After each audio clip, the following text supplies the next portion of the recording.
উপনীত হলো। আজকে বিদ্যমান হও, এই কথাই আজকে আমাদের মানে বাণী হওয়া উচিত। তো খুবই ভালো লাগছে আমার এই অনুষ্ঠানে আসতে পেরে। মঞ্চে উপস্থিত আছেন অনারেবল এমএলএ সাহেব, আমাদের পঞ্চায়েত সমিতির মাননীয় সভাপতি মহাশয়। শ্রী শ্রী জগন্নাথ দেবের কৃপায় এই মন্দিরের উত্তরোত্তর শ্রীবৃদ্ধি হোক, এই কামনা করি। সকলের মঙ্গল হোক। সকল চেষ্টা করছি তো গাওয়া।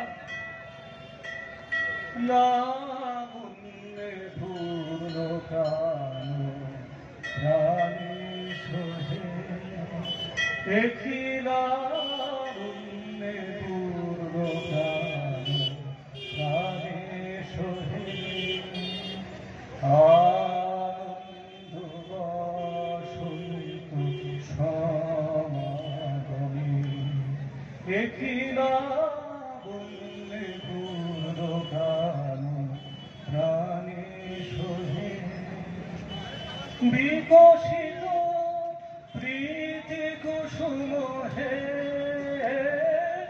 আনন্দ বসন্ত সমাগমে,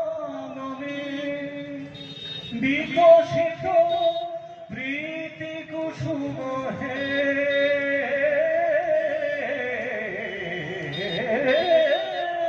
বিকশিত প্রীতি কুসুম পুলকিত চিত্ত কাননে কিনা